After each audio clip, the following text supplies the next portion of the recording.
Hello, ladies and gentlemen. My name is Britton Johnson, and we are asking Gemini today out here in the beautiful White Tank Mountain Park in Arizona. All right, this is where we go on to Google's AI system and ask them some random questions. And this question came in. I wanted to share this. This is unscripted. I have no idea what AI is going to say, so let's just check it out in real time. Hello, Gemini. Hey there. What can I help you with? Hey, I have some questions about the different types of insurance companies that are out there. Can you tell me the difference between a mutual carrier, a publicly traded carrier, and a private equity carrier? Okay, here's the deal. Mutual carriers are basically owned by their policyholders. Think of them like a co-op. Publicly traded carriers are like any other company. They're owned by shareholders, and their stock is traded on the market. Finally, private equity carriers are owned by private investors or investment firms, not the public. The biggest difference is who calls the shots. With mutual companies, it's the policyholders. With public companies, it's the shareholders and their board of directors. And with private equity, it's the private investors. So as a customer, it might make sense to go with a mutual carrier because I have more say in what takes place. That's not necessarily true. It depends on what's important to you. Mutual companies are different than regular stock companies in a few key ways. Ownership.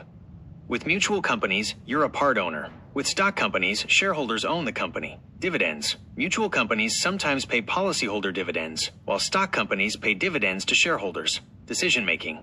Policyholders of mutual companies sometimes get a say in big decisions. So if having some control over the company and potentially getting some money back is important, a mutual company might be a good fit. But there are great insurance companies out there of all different types. Got it. But when the interest is in the policyholder, that seems to be a little more beneficial as a consumer. That's a fair point. Mutual companies do have a structure that centers around the policyholders. But it's worth noting that regulations in the insurance industry are pretty strict, so all companies, whether they're mutual or publicly traded, have to act in the best interest of their customers. Got it. That makes all the sense in the world. I like having that control personally as a consumer.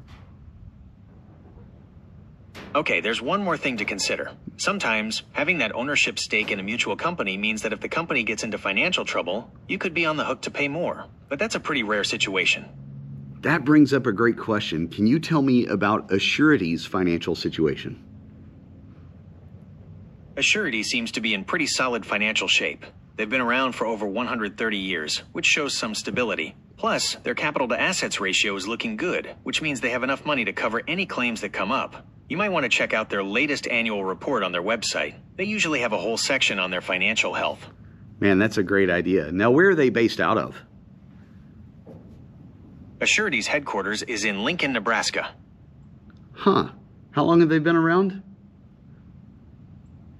Assurity has a long history. They were founded all the way back in 1890, so they've been around for over 130 years. Wow, that's pretty impressive. And they've got good financials, right?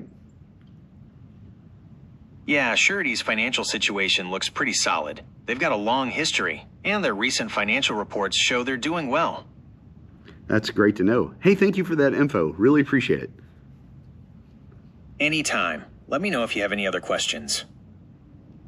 All right, there you have it. Tells you a little bit about the difference between mutual, publicly traded, private equity, and our primary mutual carriers' assets. So hopefully this was beneficial to you. Hope you have an awesome day. We'll see you. Bye now.